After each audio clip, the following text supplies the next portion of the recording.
Good afternoon or morning, volleyball fans. This is your boy, Teran Rodriguez, here with yet another episode of Set Point here on IE Sports Radio. Once again, my name is Teran Rodriguez, and we are back yet again on this beautiful Saturday morning or afternoon, wherever you are listening from, to recap some of the last night's amazing volleyball matchups. We got a lot to talk about today, and I'll even talk about my night at Long Beach State, as I checked out the Long Beach State Cal State Fullerton women's volleyball matchup as well.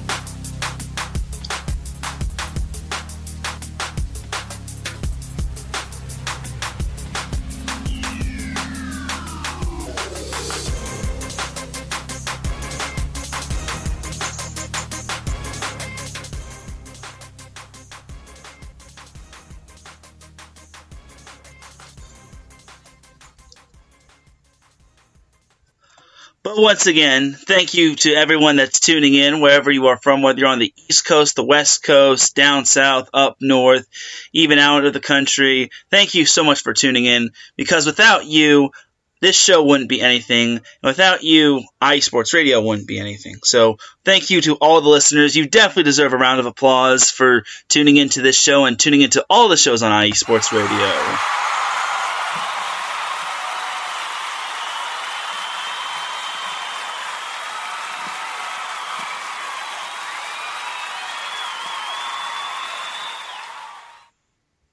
All right, so let's get into some of last night's matchups. First, let's start with the big matchup of the night being San Diego at BYU.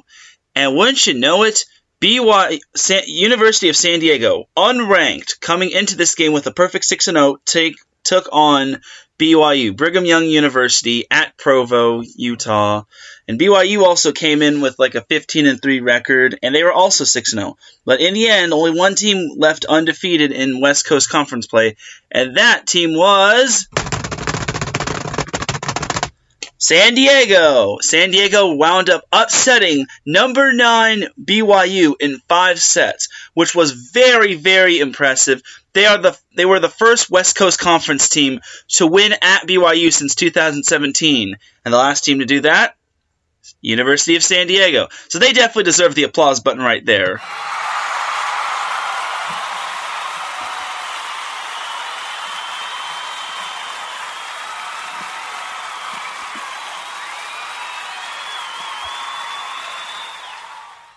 So looking at the box score of this matchup, San Diego hit 288 on the night, and BYU hit 250. Those are pretty good, though. Those are still pretty good hitting percentages, considering both teams are definitely one of the more prolific offensive teams. And more important, but something I also saw was that both teams are pretty young. BYU has 4 seniors, while University of San Diego had 5. But some of those seniors came up big for San Diego. One of them being outside hitter Thana Fayad, who had 19 kills on the night, which was really amazing for her. And another senior that came up big for University of San Diego was middle blocker Megan Jacobson, who had 13 kills. And then a freshman who came up big for University of San Diego was Grace Froling. I talk about her quite a bit. She had 12 kills, which was 3rd best for San Diego. So that was very impressive for her to step up, even as a freshman. And it's tough to stop Froling, considering she's 6'5", and when she expands her arms, it looks like she's even taller. So big ups to Grace Froling. Looking at the other categories of the match, University of San Diego won the dig department 65-58. They won the block department 11-8. They did get out aced, but it was only by one ace. But they hit a really good hitting percentage of 288. They did really well in sets 1, 3, and 5. Set 3 they hit 444 and only had 1 hitting error, which is really impressive considering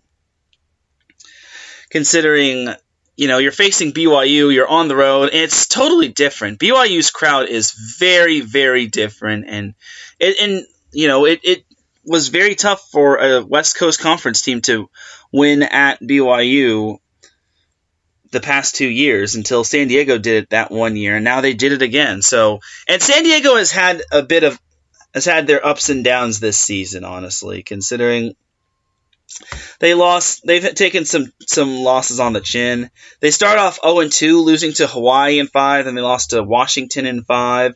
Then they barely lost to Nebraska, the reigning finalist, one of the finalists from last year. So that was a tough one, number 2, Nebraska. Then they also took one on the chin against UC Santa Barbara, which isn't ranked but is receiving votes. Ever since that loss to Santa Barbara, the Toreros have started to get it to going. I believe they are on a 9-game winning streak. Oh no, it's way more than 9. It looks like it's way more than 9. It's probably 11. Just gonna. Yeah, it's like 11 or 12 or 13. It's a really long winning streak, and San Diego now has the upper hand when it comes to the conference. When it comes to being in first place in the West Coast Conference, which is very impressive because I honestly didn't think San Diego would pull it off because, honestly, winning at BYU is tough, and BYU is one of the more underrated, under-the-radar teams because BYU, in case you haven't known, BYU did has pulled off some really good wins, one of which being against Stanford, and they also beat Utah as well in the Civil War matchup, or whatever that rivalry is called. But BYU is pretty young this year, having only 4 seniors, and they lost quite a bit of talent from last year's team. So San Diego kind of has cracked the code on how to defeat the Cougars. But now the big question is, can BYU win at San Diego? I think they can, but it's going to be tough, especially with that young team. Now, for San Diego, can they go through the rest of conference without dropping any other matches? Because Thursday, October 24th, the Toreros play at Pepperdine, and Pepperdine has definitely improved throughout the years. Like I said, they definitely have and winning at Pepperdine, they definitely are better than the teams in the past. And, it's also a big matchup for Grace Froling because her older sister, Hannah, who is a senior on Pepperdine, will be wanting to get revenge after having lost to Grace and the Toreros. So that's going to be really cool. That's going to be a really interesting matchup next week. And then next Saturday, San Diego plays at Loyola Marymount, which is also going to be another big matchup considering LMU always gives certain teams trouble. Like, LMU is always the most overlooked team in the West Coast Conference. And then when they pull off an upset against, like, maybe BYU or San Diego, then everyone starts to take notice. And BYU actually had to go 5 with LMU this season. So, honestly, I think that's going to be a big test for San Diego. Both games are on the road for the Toreros. I definitely see the Toreros getting forced out of their comfort zone because, playing on the road is tough. But having beaten BYU really is huge right there. It's a huge confidence booster and a huge momentum builder. And I expect San Diego to get back into the top 25 because they actually started off strong being in the top 25 earlier this year. And then, those losses to Hawaii and Washington kind of did them dirty and forced the experts to not put San Diego back in the top 25. So ever since then, San Diego has slowly but surely been working their way back up to the top. They even have an impressive victory over USC, which was in 5. But that was at home, and USC's been all over the place, honestly. They're still a good team, but, San Diego is now one of the more under-the-radar teams, and they're about to make their presence known. And winning at BYU definitely takes the cake. So if San Diego is not ranked in the top 25 by next week, I'm going to lose it. I swear. Monday, I will be going on a little bit of a tirade. You have no idea. San Diego deserves to be in the top 25. As for BYU, they're going to definitely drop, but But, for the Cougars, they can't afford to get fixated on this loss. Looking at their schedule, they're also going to be forced on the road. They're also on the road. They play LMU, and then they play Pepperdine next Thursday and next Saturday. So they have two options. They can either mope about this loss and complain on what they could have done right or what they shouldn't have done wrong, or they can just forget about it and just get back on track, because one loss doesn't define a team, and you could still win a conference even with one loss.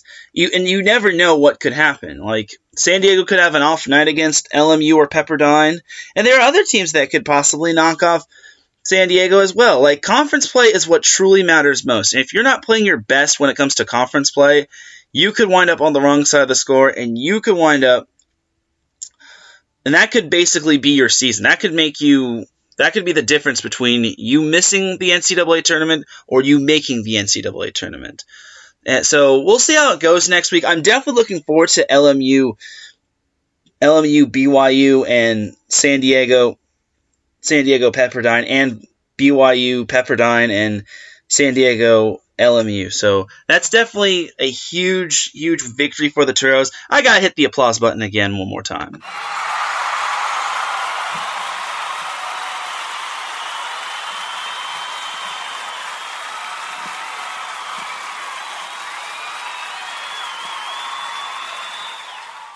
So now let's get into yet another big matchup from yesterday, and that was Utah at Cal, where Cal managed to outlast the Utes 3-2, winning in a grueling 5 sets, which is very impressive. Cal continues to have such a great year. They only have one loss, and that was to Stanford. So that's definitely a huge victory right there for the Golden Bears.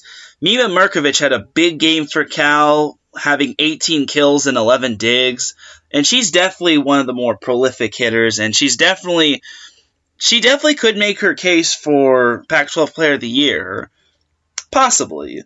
You never know, but I've seen Mima Merkovich play. She has a cannon for an arm, and she's doing really well.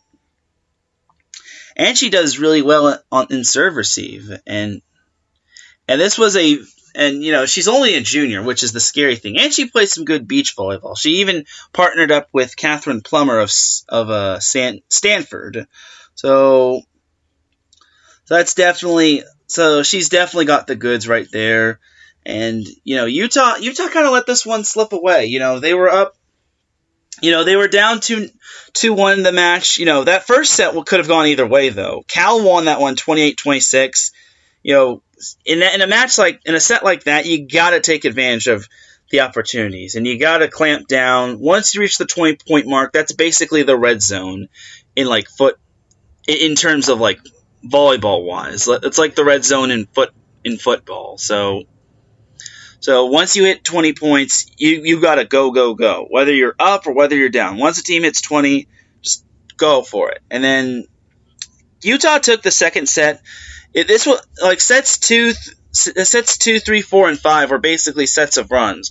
One team managed to get hot when it mattered most, and eventually they pulled away. That was also the case for set 5. Set 5, Cal was basically on their A game, and they basically took that set quite easily, 15-6.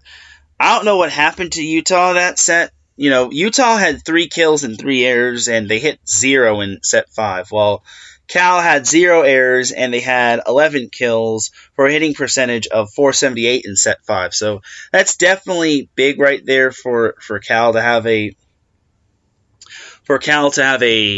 hitting percentage that high. They also had a good hitting percentage in set 3, hitting .400, which is very impressive. And and their only bad set in terms of hitting was set 3 when they hit negative .033. So overall, Cal continues to have a great season. They did get out-aced 11-5, so their serve receive may need a lot of work, but they dominated the block category 11-6, and they dominated the dig category 77-70. The leaders for Cal, like I said, was Mima Merkovich, who had 18 kills. Lauren Forte had 13 kills, and then Maddie Haynes had 11 kills. Dig-wise, Emma Smith had 19 digs. Isabel Potter and Jade Blevins each had 14 digs, and then Mima Merkovich obviously had 11 digs, which gave her a double-double. So that's very impressive. Block-wise, Presley Anderson had 5, Lion Fort had 4, and then Maddie Haynes had 2. And Mima Merkovich had 2 aces, which is good. Really good. Then Isabel Potter had 30 assists, and Jade Blevins had 16 assists. It looked like Cal was running a bit of a 6-2 offense, considering it looked like they had 2 setters, which is really good. And Jade Blevins is actually a Southern California product coming from a little school in Newport Coast called Sage Hill. So really good to see Jade Blevins blossoming as a key contributor for the Golden Bears. And once again, the Golden Bears have definitely turned their season around. They're one of the more forgotten about teams in the Pac-12. Now they're surging. Now they're pretty much one of the more dominating teams in the Pac-12, and they're looking very interesting going into the postseason. But that's not for quite a bit. That's not for quite a while. Utah, on the other hand, they were led by Danny Drews, who had 25 kills, which is really, really impressive. That's basically Madden numbers, as Larry B. once said. And then Berkeley Oblad had 11 kills, and then Kenzie Korber, who is a product of Chino Hills High School, had 6 kills. And then Danny Drews also had 5 aces, which is really impressive. And she also had 12 digs. So those basically are kind of like Madden numbers. Danny Drews is basically that stat stuffer. So big ups to Danny Drews. Kenzie Korber also had 18 digs as well. So that's really impressive. Sage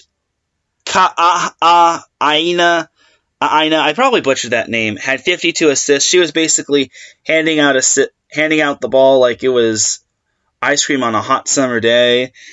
And Kingo Windish and Megan Yett had 3 aces apiece for Cal, which once again dominated the ace category 11-6, which is kind of surprising. Or 11-5, not 11-6, which is still kind of surprising though. It's still pretty surprising to see a team dominating the ace category, yet they still lose. I mean, but I'm not wrong though. I mean, Danny Drews had 5 aces, and maybe Cal adapted to her serving, or they just missed too many serves. Either way, Cal had a big win last night, and they are still tied with Stanford for first in the Pac-12. And Stanford swept Colorado last night. Stanford will play Utah on Sunday, which should be a really good matchup. And then Cal will play Colorado on Sunday. That's kind of a trap game, honestly, considering Colorado is 0-7, but you can't overlook any team. You just can't. Just because a team is either winless or they're not as good as many people thought they were, doesn't mean they're guaranteed a loss. They could still pull out the dub, even with a poor record like that. Conference play, anything can happen. And when it comes to this conference, anything can happen, considering any team can win or lose on a nightly basis. Another impressive victory that I saw was Oregon beating UCLA last night.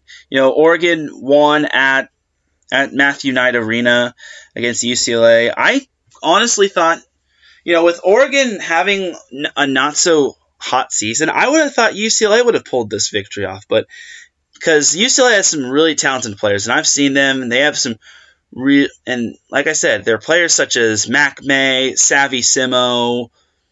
They're definitely one of the more prolific players. I also got to give a shout to Savvy Simo, who in her freshman who's the only player from her freshman class to stay at UCLA for all 4 years. The others either moved on to do better stuff, or they transferred, or other stuff like that. But Savvy Simo stayed with the program, so I gotta give her a little bit of an applause.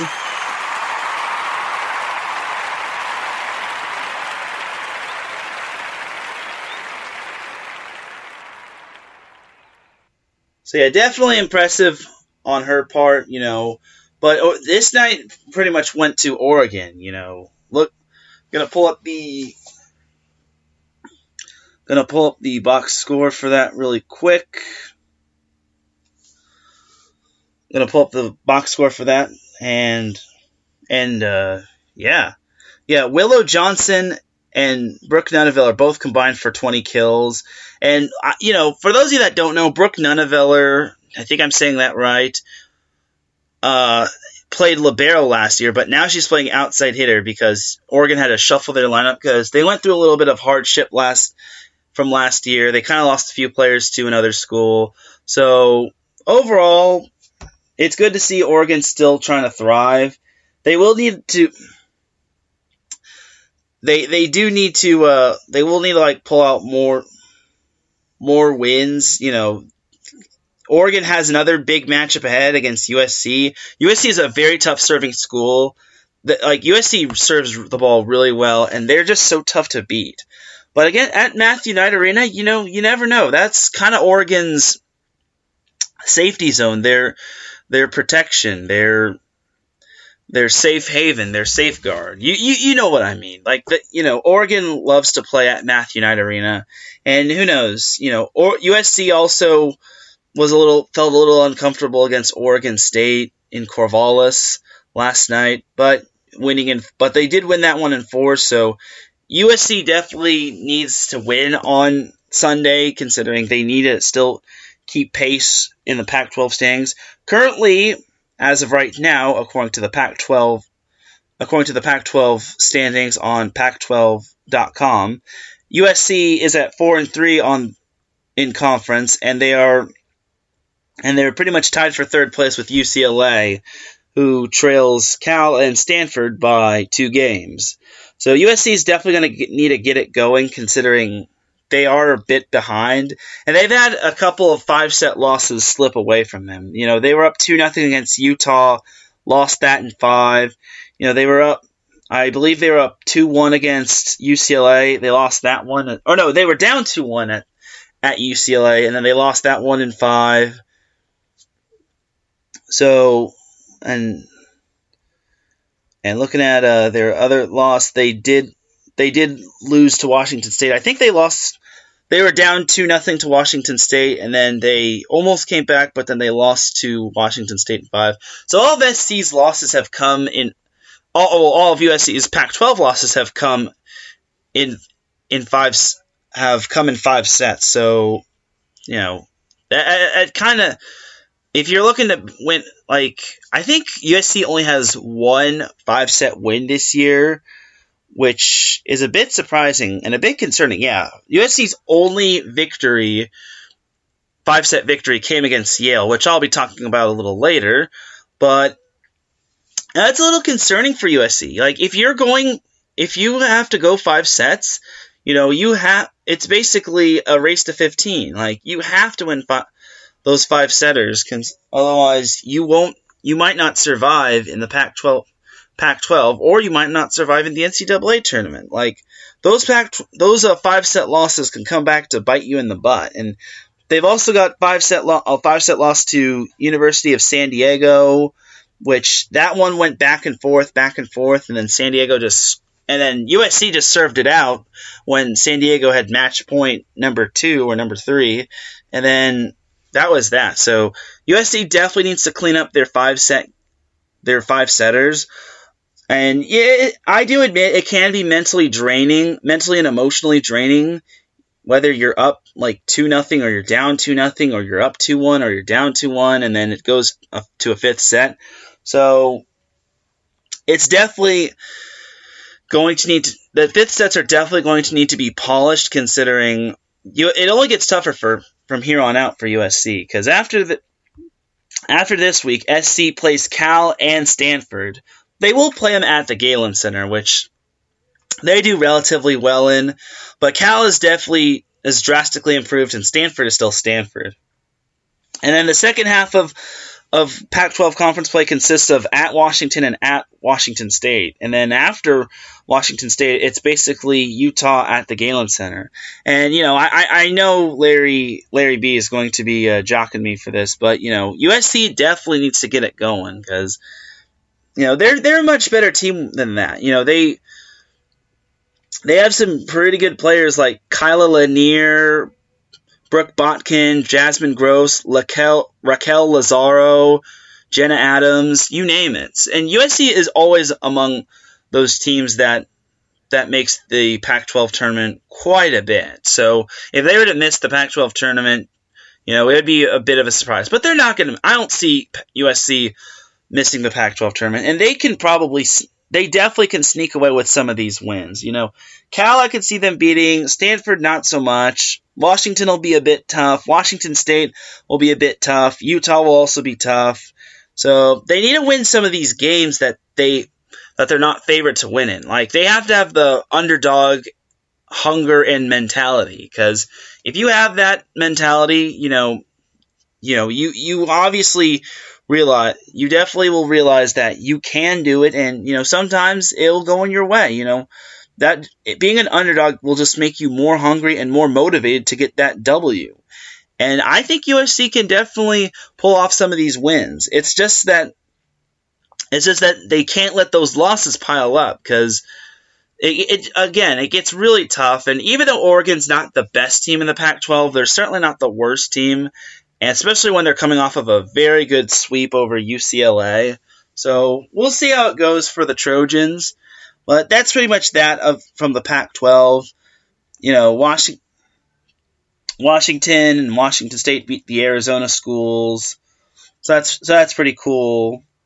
So we'll see how it goes come Sunday. Definitely looking forward to Utah Stanford though. Now let's jump into the Big Ten Conference play where Penn State beat Michigan 3-1 last night. And Penn State kind of struggled early on against Michigan, and could Penn State beating Michigan in women's volleyball be foreshadowing of their football team beating them in football today? We'll see. I only wish Larry was here. He probably would have liked that, but Penn State did beat Michigan last night in women's volleyball.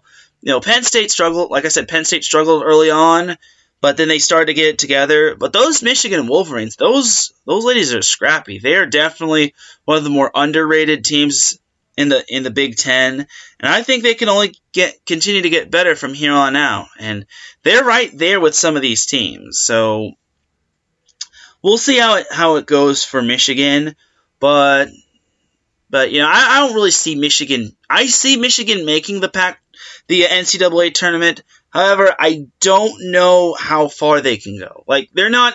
Michigan is definitely up there, but they're not on the level of like Wisconsin, Penn State, Minnesota, Nebraska, you name it.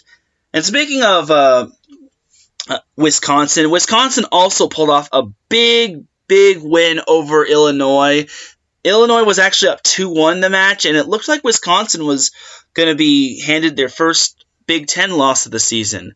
However, Wisconsin managed to pull it out in set 4, and they also pulled it out in set 5, which is really huge. That's a big win for Wisconsin, considering they were down 2-1, and the Big Ten is always really tough. Like, it's so tough, and it's so very tough to win and to remain consistent in the Big Ten. So we'll see how it goes. And tonight, Wisconsin gets a little bit of a better breather as they play Northwestern. Next week, they play the Michigan schools, being Michigan State next Friday, and then Michigan on Sunday. It'll get a little bit easier. But Indiana's not, like, it gets a little bit more easier for Wisconsin, but they just can't underestimate anyone. Like, Illinois is definitely a very good opponent. They're number 17 in this week's top 25, and Illinois, honestly, I think Illinois is definitely one of the more under the under the radar teams.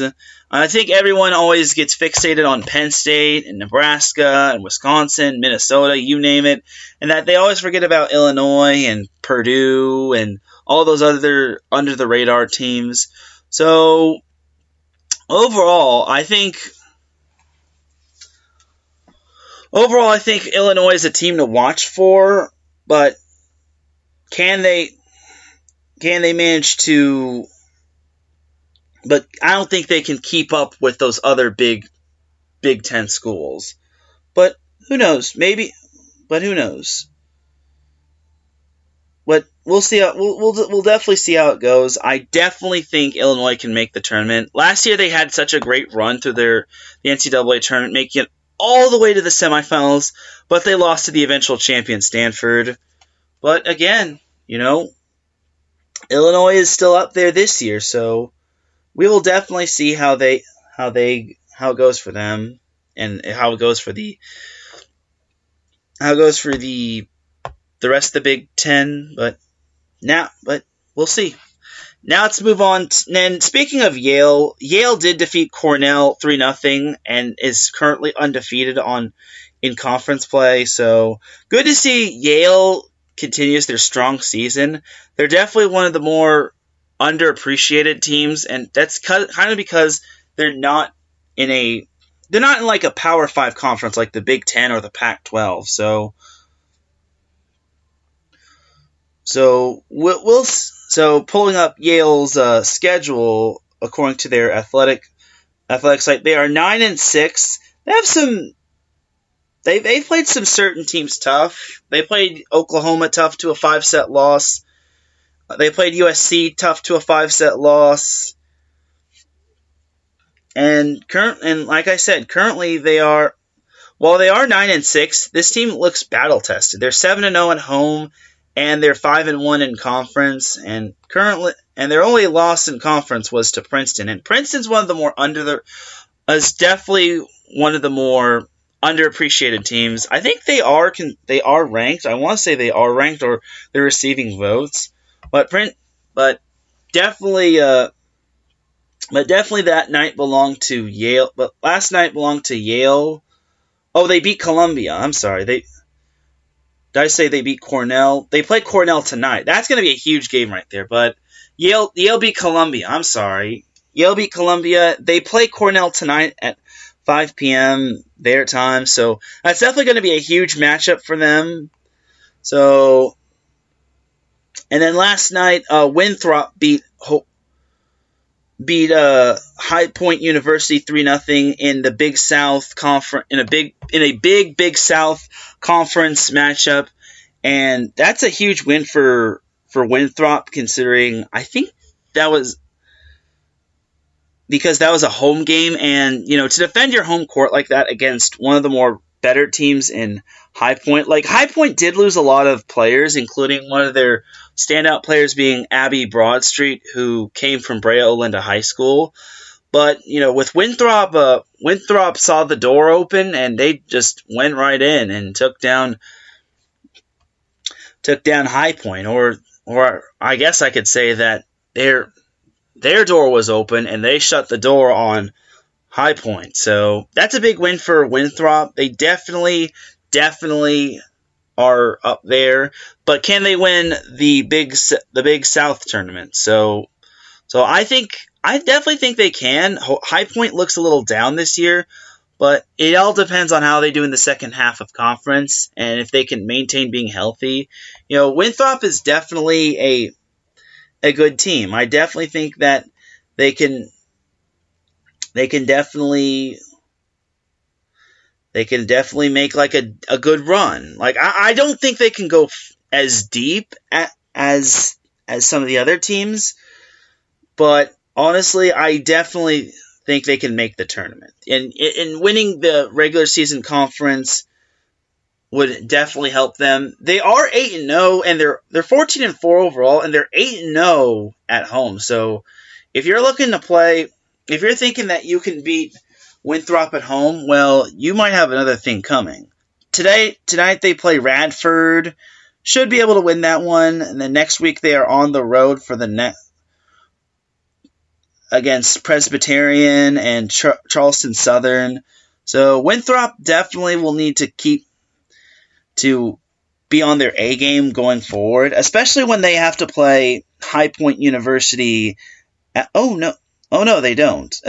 They don't play High Point University anymore. However, they still have the Big South Conference Championship. But good thing for them is that Winthrop will have home court advantage, as the Big South Conference tournament will be at Winthrop. So if they can maintain their consistency, they're definitely going to win the conference tournament. So yeah, and they haven't really had any. I mean, they did lose to Charlotte, but that wasn't really a conference loss. They're 6-0 in conference, having beaten teams like High Point, Gardner Webb, USC Upstate, UNC Asheville, Charleston Southern, and Presbyterian. So I believe they have the second half of. They have another fresh batch of Big South Conference games. So we'll see how it goes for them. I think Winthrop is definitely underappreciated, and I honestly wasn't expecting them to sweep High Point. High Point is 13-9, and they are 5-1 in Big South Conference play. And that first set was close between Winthrop and High Point, but Winthrop winning that first set was basically the tipping point. And that was the turning point, and they had all the momentum going forward, especially at home. Even though it says that their attendance was only 514. But hey, it's the support that counts. It's the support and thought that counts. Like Winthrop they only hit 198 that match, they held High Point to only 113 on the night, including holding them to holding HPU to a negative .025 hitting percentage in set 2. So Winthrop definitely did their damage there, especially on the block department. Woof! Winthrop had 11 blocks as opposed to High Point's 2 blocks. So definitely they definitely won that category, and they won the ace department as well. So definitely impressive on Winthrop. They just got to keep it going.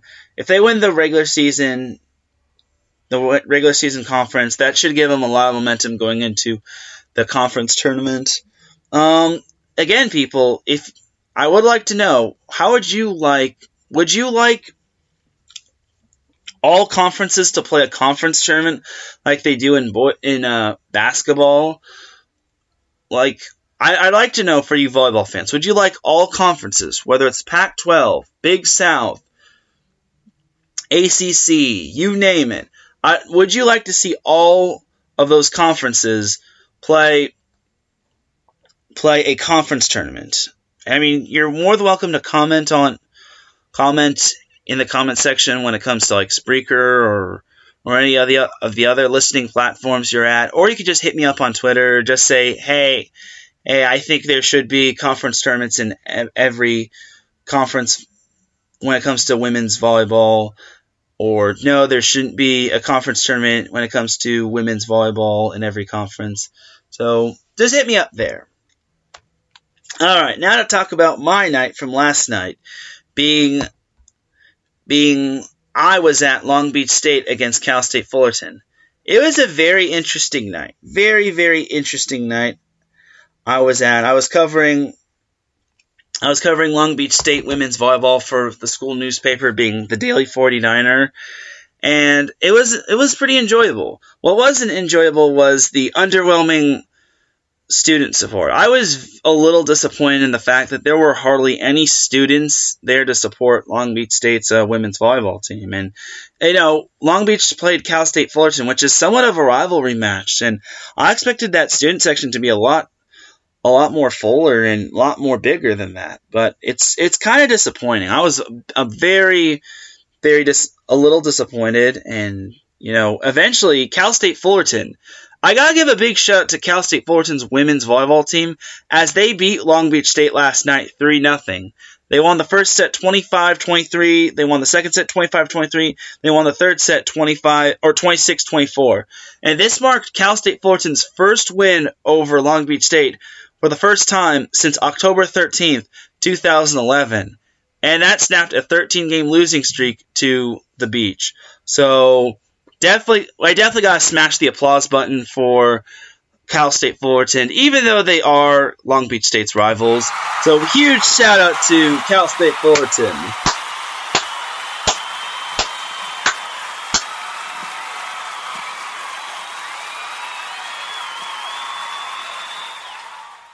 So yeah, that's definitely an impressive win for Cal State Fullerton. They are actually one of the more improved teams. Like, I was talking on Twitter, not just yesterday, but on Thursday, I'm saying Cal State Fullerton is definitely one of the more improved teams, and they could present some problems to Long Beach State. One of the players that stood out to me was Juliet Crawford. Now, for those of you that do know that name, she grew up in Southern California, and for all the Long Beach residents, she played at Lakewood High School. She was definitely a talent.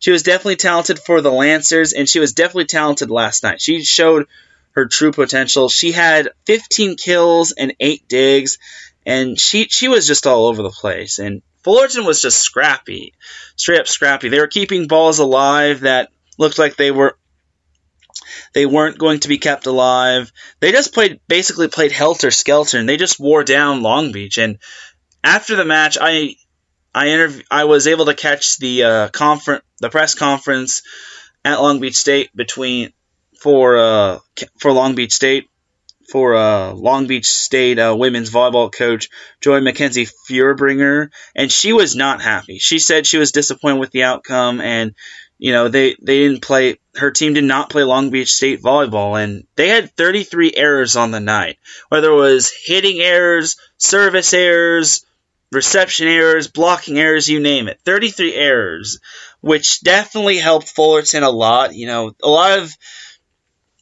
A lot of Long Beach's errors came from hitting. They had 21 hitting errors, whether they were into the net, whether they were blocked, or whether they were hit out. It really looked so. It was not a good night for Long Beach, and to lose to Fullerton for the first time in 14 attempts after you've pretty much dominated the series kind of goes to show you what's going on with Long Beach. And some positives in that match. Carly Agner-Swessy had a double-double with 29 assists and 11 digs. So that was definitely impressive by her. Katie Kennedy, gotta give her a happy birthday. She had 18 kills. She led the team in kills with 18. And she was very impressive. I definitely thought she played well. Kashana Williams was also good. She had a few kills as well, and some of them were thundering. And Ari Joie, I hope I'm pronouncing that correct, had 9 kills as a middle blocker. She actually does really well in serve receive for a middle blocker. And, she definitely does. She's definitely one of the more underrated middles, especially since she's able to play such great defense, and she also plays well on serve receive. And for a middle blocker, for you volleyball experts out there, middle blockers aren't really the best at serve receive. You have to master serve receive quite well in order to do well, especially on the collegiate level, especially on the 4-year level. You have to master serve receive because all these teams serve really tough on the 4-year level. You have to serve tough on the 4-year level, otherwise it is going to eat you alive. So definitely gotta do that, and it's impressive for Ari Joie. But as for Long Beach as a whole, there was some good individual play for Long Beach, but that doesn't win you games. What will win you games is a great team effort. And, hopefully Long Beach does get together. They have another game tonight against UC Irvine. I will be there as well, so if you see me at the Pyramid, feel free to come say hi to me. I will be at the scores table doing it big, writing up the story as the game goes along. That's going to be an interesting game for Long Beach. Long Beach is a little down this year, but UC Irvine only has one conference win. However, that one conference win came against Hawaii, where they reverse swept them at Hawaii, which is definitely impressive. And this is a rivalry game. It's going to be the black and blue rivalry, so it's definitely going to be something to watch for, But the big matchup of the night tonight will be Cal Poly at UC Santa Barbara. This is basically going to be the match for first place in the Big West Conference. And if UCSB is coming off of a 3-set loss to Hawaii, which really is concerning, if you ask me, considering I really thought Hawaii was going to have to dig deep on the road, but, I think Santa Barbara just had one of their worst nights. It kind of goes considering UCSB hasn't really beaten anyone too much worth noting. Their only 2 losses are to Colorado, which it has been battling injuries at the moment, and then they also lost to Hawaii. But, Colorado is always one of the more underrated teams in the Pac-12, But most of Santa Barbara's wins aren't really too noteworthy. They do have a really good win over UCLA, and they have a solid win over Pepperdine and a really, really good win over San Diego. But all those came at home. Luckily, Santa Barbara does get Cal Poly at home. And here's the scenario for tonight. If Cal Poly wins, they're still at first place in the Big West Conference, and then Santa Barbara falls into a tie for second place in the Big West Conference with Hawaii. But if Santa Barbara wins against Cal Poly, then Cal Poly and Santa Barbara will be tied for first in the Big West Conference, and Hawaii will only be 1 game back of those two, which means that every conference game is going to be precious to those 3 teams. And I talked to Cal State Fullerton's coach about the parity in the parity of the Big West Conference, and she said that it's really good. She loves the parity, with her team having improved, with Santa Barbara having improved, with Hawaii definitely improving, but losing to Irvine. So it's definitely I love the parity just as much as she does. And who doesn't love parity? And I think this is one of the more stronger years for the Big West Conference. I even talked to Long Beach State's coach about the parity of the Big West Conference, and she basically said it best as well. She said that this year's Big West Conference is probably one of the stronger ones in the conference. So, and anyone can beat anyone going forward. Like you saw, CSUN, Cal State Northridge, almost had to take Santa Barbara to 5, and then UC Davis, had to take Cal Poly to 5, and then Fullerton took Hawaii to 5. They were up 2-0 in that match and almost won. But they kind of closed. But Hawaii kind of came back and won at home, and then obviously Irvine beating Hawaii was definitely the cherry on top of the parity. And then Riverside's also a little under the radar as well. Riverside's also improved. They may not be as improved as Fullerton is, but honestly, they're still up there. They're not good, but they're not bad. They're a little meh. So, overall, I love the parity in the Big West Conference. I hope, every matchup is going to be a matchup worth watching. Even Mackenzie Feuerbringer said that she's definitely interested to see how Cal Poly and Santa Barbara will go. So, as for who I'm picking for Cal Poly and Santa Barbara, that's a tough one. Honestly, I'm going to pick Cal Poly to win this one in 5. I think Cal Poly pulls this one out in 5. I think they just get it going I'm going to say they drop the first set, and then they start getting it going in sets 2 and 3, and then Santa Barbara has to get led by Lindsey Runs has to take the charge in set 4, and then Cal Poly will just have just enough energy to pull it out in set 5. So I pick Cal Poly to win in 5 tonight against Santa Barbara. Hopefully I won't have to eat my words, but, I definitely think that matchup can go either way. Cal Poly has some talented players, and, they did come off, remember, they started off the season 0-3, and now they've came back. They only lost one match along the way, so I think Cal Poly is playing its best volleyball as of right now, and that's kind of crucial considering conference games are what matter the most, and if you're not playing your best volleyball, you could forget about making the NCAA tournament. So again, we'll see how it goes. I'll probably be keeping an eye on that matchup. I'm definitely looking forward to that matchup as well as the UC Irvine Long Beach State matchup. It should definitely be a fun time. So there's that. Something I forgot to talk about on Wednesday, which I kind of am kicking myself for doing so, was the Horizon League, where Milwaukee's 15-game winning streak back last week was snapped by Oakland, as Oakland won in 5 sets. So gotta give a huge shout out to Oakland. Oaktown!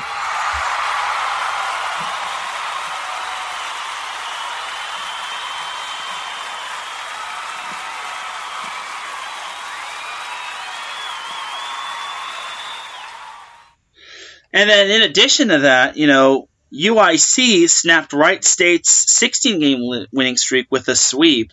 So that was definitely huge. I think Wright State played Milwaukee on Thursday.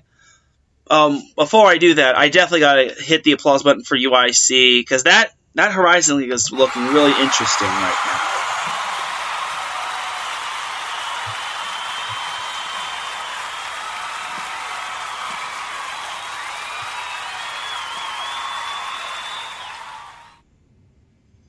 So tonight, Milwaukee plays Wright State at 5 p.m. Milwaukee time. And it's going to be in Milwaukee. Last night, Milwaukee took down IUPUI in 3 sets. So that was definitely big right there, because they can't afford to look ahead. Otherwise, looking ahead is a big fat no-no. They are in first place over Wright State. They're leading the Horizon Conference by 1 game at 6-1, while Wright State is 5-2, having lost to Green Bay, and in addition to losing to UIC. So I don't mean to say this, but I think Wright State kind of looked ahead to Milwaukee, which is kind of not good, because you can't afford to look ahead to opponents. I mean, I understand it's a big matchup, but you lost to Green Bay, and now in their defense, Wright State was on the road, and Green Bay is also an impressive team. Green Bay has also improved. Green Bay is like, the city of Green Bay isn't just cheering for the Green Bay Packers. Like, the Cheeseheads are definitely, those that are attending Green Bay University are also cheering for their women's volleyball team. They've also won 3 straight, having beaten Wright State, IUPUI, and Youngstown State. They did take a loss to Cleveland State, which is down at the bottom of the rankings.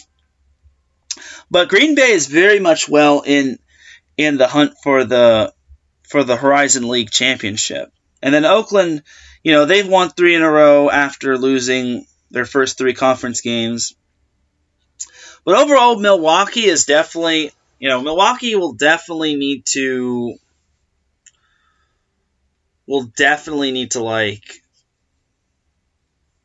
watch out. I think Milwaukee wins tonight. Milwaukee is one of the more improved teams. However, they just can't take Wright State for granted. Wright State has a little bit of a monkey on their back, and they're definitely going to need to get it off soon.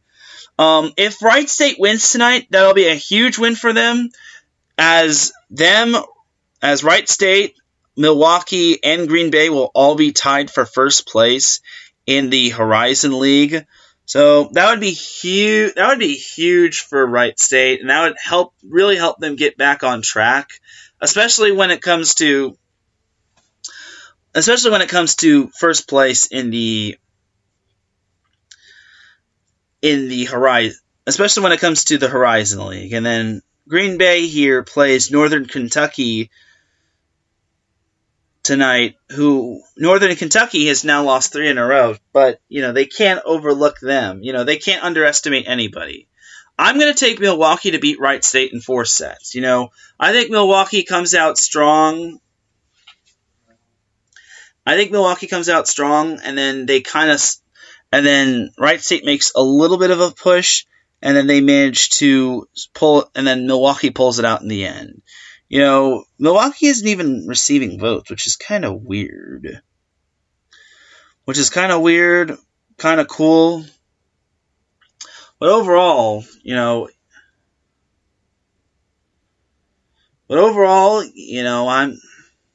I think Milwaukee just pulls it out because they know how big this game is. It's going to be at home. It's going to be at Milwaukee. Maybe Giannis Antetokounmpo will be at that game. Maybe Giannis, the Greek Freak, will be at that game. Who knows? Or maybe Christian Yelich will be at that game, considering the Milwaukee Brewers are out of the postseason.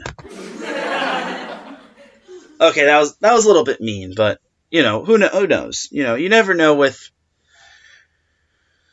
You never know. So as we're about to wrap up, I would like to also talk about another school that's been taking the NCAA by storm, and that is Colorado State. Colorado State, man, let me tell you about this team.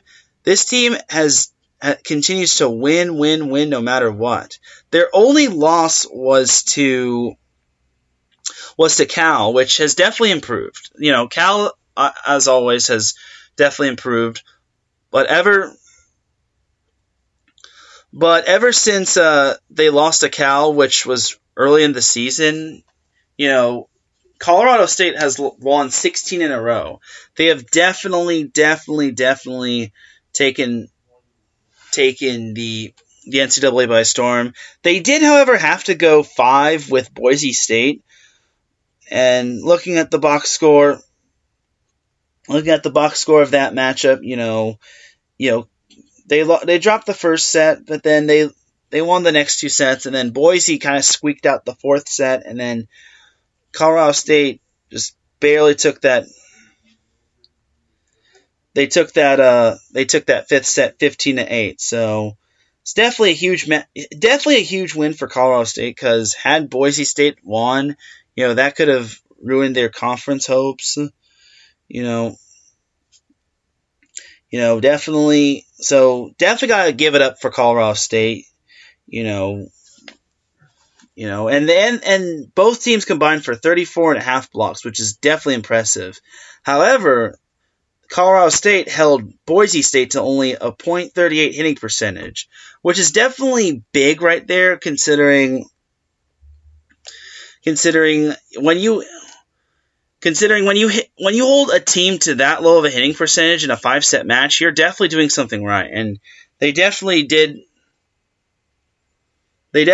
well in terms of blocking. Like, looking at the blocking stats, they did actually, surprisingly, they did get out blocked 18-16, but they blocked when it mattered most, and they dug a lot of balls. And their leader in that match, and that none of Boise State's kill leaders had reached double digits, which is very impressive.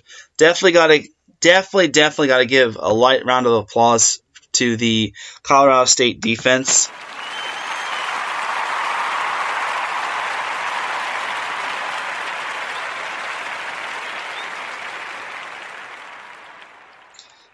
So yeah, definitely a huge win. Definitely a huge win for Colorado State. Colorado State is currently in first place in their conference, and to win a road game like that is definitely huge. So hopefully they can continue their winning ways.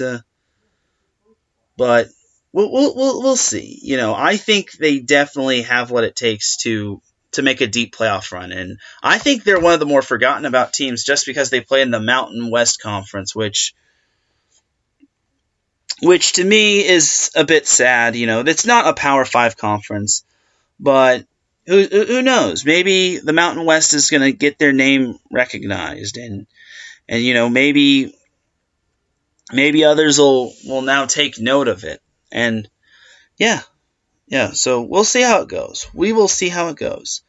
So to pretty much close this out, to close this session out, I will talk about Cal Baptist, because that is Larry's school. Shout out to the living legend himself, Larry B. I see you, boy.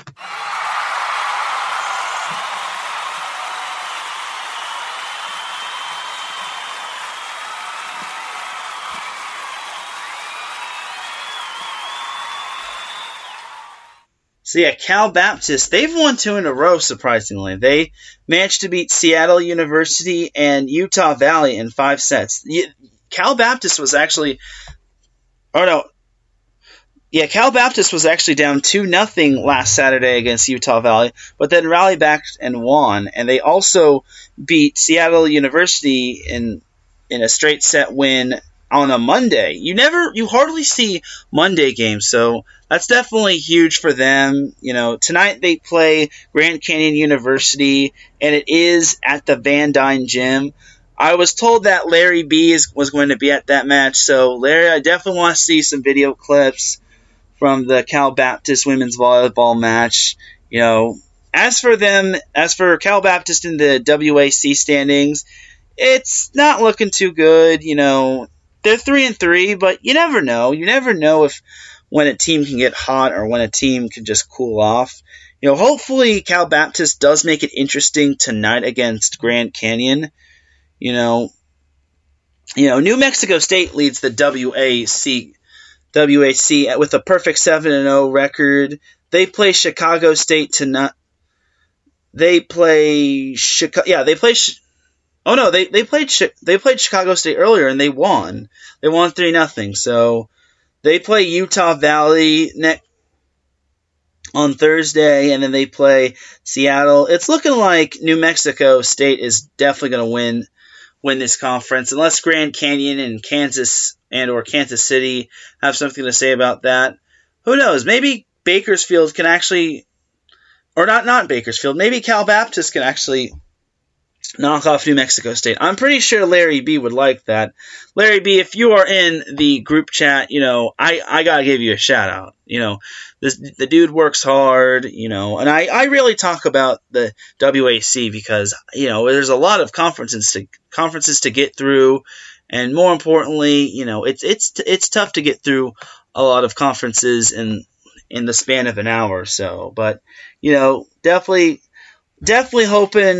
definitely crossing my fingers and hoping that Cal Baptist just pulls off the victory against Grand Canyon.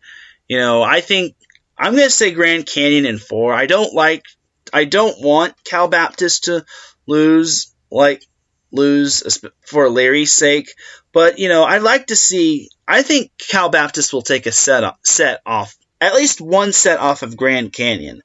I think Grand Canyon might come in a little intimidated. Maybe there'll be a big crowd at Cal Baptist. Maybe Cal Baptist will be fired up and ready to play against the Lopes. Who knows? But definitely, I would like to see Cal Baptist take a set off them. So there's my little spiel on that. I definitely see New Mexico State winning the whole WAC. As disappointing as most Cal Baptistians don't want to hear that, well, I'm sorry, it kind of is the truth. But that's pretty much going to do it for this edition of Set Point.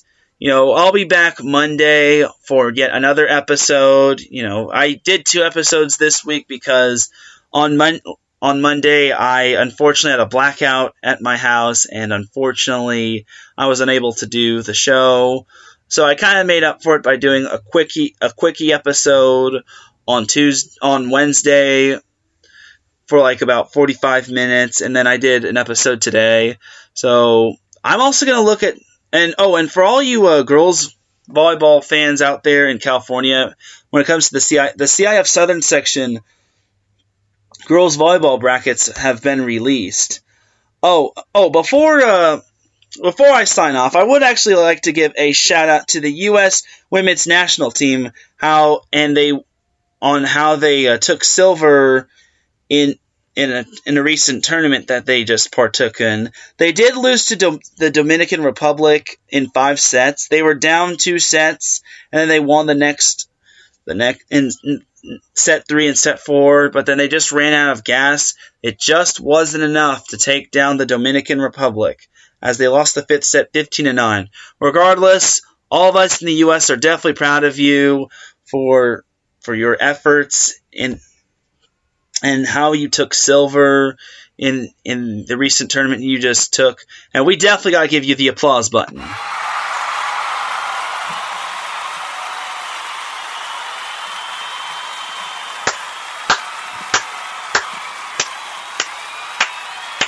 Once again, definitely got to give a shout out to the U.S. women's national team. And for all you California girls volleyball fans out there, when it comes to high school girls volleyball, the CIF Southern Section Division I brackets have been released. I might talk about that next week. Who knows? Because there are some future Division I athletes who we will be seeing in the near future. Who knows? Maybe someone will even go to Cal Baptist, which would definitely please Larry. But with all that said, it is time to cue the music! So once again, this is your boy, Teran Rodriguez, signing out.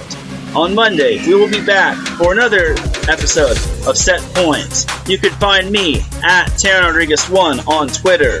Once again, my name is spelled Teran, and then my last name Rodriguez has a G in it, and then the number 1.